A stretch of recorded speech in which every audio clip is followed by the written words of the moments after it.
You know the best way to bring your inflation rate down? Move from a blue state to a red state. Blue state inflation is 0.5% higher. When an administration messages, it's easy to do so if you're not lying, because everybody's on the same page, because everybody's telling the truth. We saw that with Biden. We certainly saw that with the Obama administration. And it's never been that way with Donald Trump. Everything is a performance, like I just talked about. Everything is for the cameras. Everything is to put forward a narrative that is just not in step with reality. And that's what we're seeing right now. Donald Trump is guaranteeing us the economy is on the right track. Everything is taken care of. Prices are down. I want to get the quote right. The economy is unbelievable, he says. Prices are down. Not going to be down, not eventually going to be down, not we got it under control. Things are A-OK despite what you're experiencing in the economy at large, in the grocery store.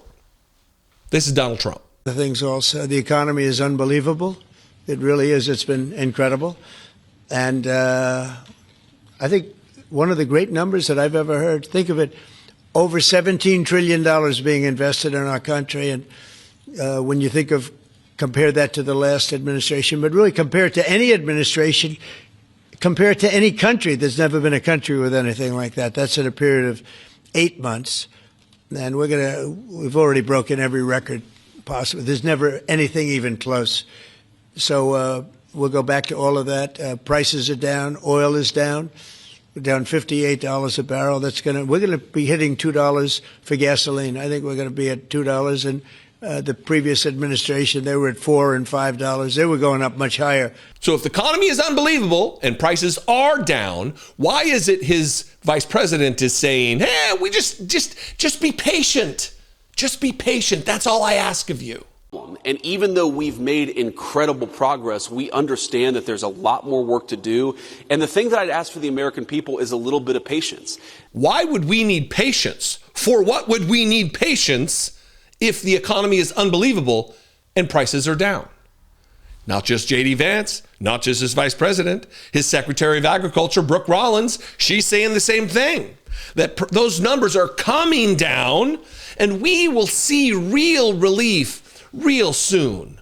Not surprising that the driver, of course, no new trade deals during those 4 years, no way to move the food out. So when you look at all of that in total, it's no surprise that what we inherited was an absolute economic mess. But those numbers are coming down. There are a few outliers, and you mentioned Secretary Bessent talked about a couple of those yesterday. We're working on those extremely diligently. But as we're restructuring the entire economy, as we're bringing down inflation, bringing down fuel, bringing down labor, Americans, we believe, will see real relief very, very soon. Those numbers are already down, but much more to come. Wait a minute. I thought the prices were down and the economy was unbelievable. What's all this talk about coming down?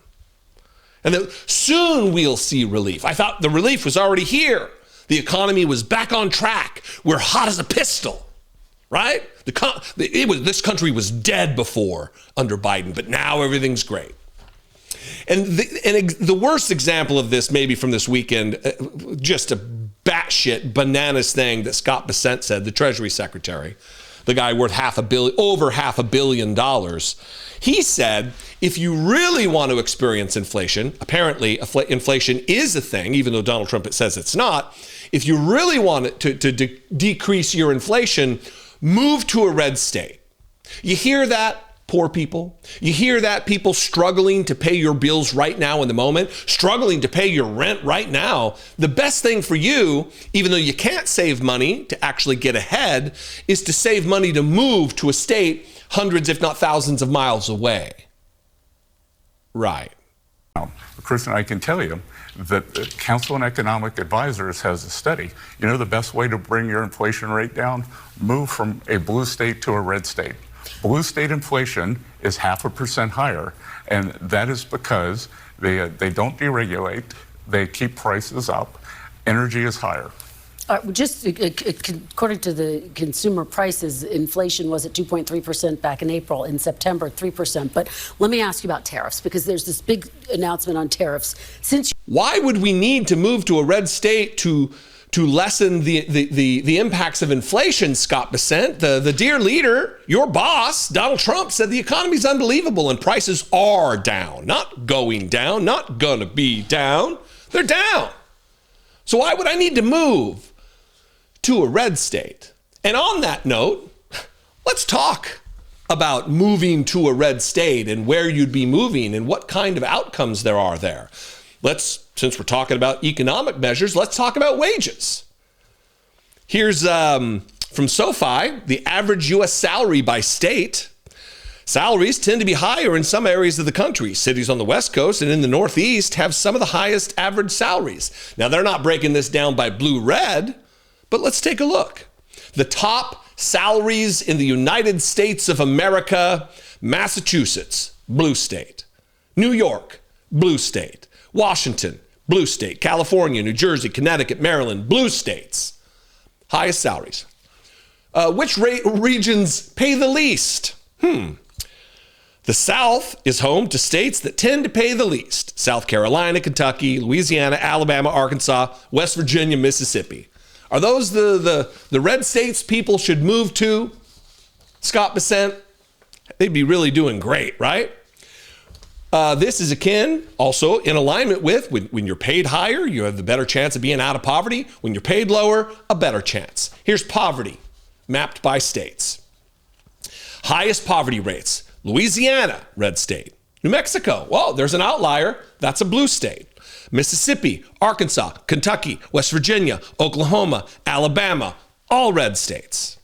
Lowest poverty rates: Colorado, Vermont, Minnesota, New Hampshire, Utah. Oh, there's another outlier, Utah. And you'll notice it's number 51. That's because they count Washington, D.C. in these metrics. So it would mean the 51st. Let's look at health outcomes. How healthy would you be? What are your chances of a good health outcome in these states? Your top states, there's a couple of outliers, by the way.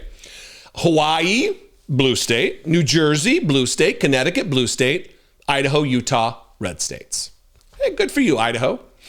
Bottom states in health outcomes: Mississippi, Tennessee, Arkansas, West Virginia, Louisiana, red states. And then, since we're talking about health, let's look at life expectancy, and then we'll end it here.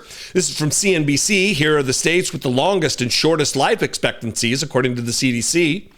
West Virginia, Mississippi, Alabama, Kentucky, Tennessee, Louisiana, Oklahoma, Arkansas, South Carolina, and Missouri. What do those states have in common? All ranked in the bottom 10 states for life expectancy, respectively, the CDC found. West Virginia, which has an average life expectancy of 74.4 years, ranked the lowest for both men and women. Meanwhile, here are the states with the best life expectancies, the longest life expectancies. Hawaii took the top spot for the state with the highest average life expectancy at 81 years. The Aloha State was followed by California, New York, Minnesota, Connecticut, Massachusetts, Washington, Colorado, and New Jersey, and Rhode Island to round out the top 10 states where you'll live the longest. Those all are blue states. So tell me again, Donald Trump and J.D. Vance and Brooke Rollins and Scott Bessent, tell me again how things are good, going to be good. And also, if to really make your life good, move to a red state. Look, having grown up in a red state, almost exclusively actually, I lived in 5 states by the time I was 9 years old. Idaho, Washington, Arizona, Arkansas, Missouri I lived in. I went to elementary school in Missouri, by the way, the Ozarks. Norwood Elementary School. All red states, all shitty outcomes for money, for retirement, for the economy, for health, just terrible. So tell me again how the Republican governance and their policies are making people's lives better. They're ultimately making people's lives shorter. So what do you think? I invite you to this conversation. I think it's an important one. We can do it in the comments below the video, wherever you're watching it. If you're on Facebook, make sure you like and follow the Facebook page. Subscribe on YouTube. Those things are free. And comment below. You can also call the voicemail line 714-576-4054. And of course, as always, you can email me daily@dollemore.com. I love and appreciate you very much. I will see you next time. As always, be genuine. Take care of one another.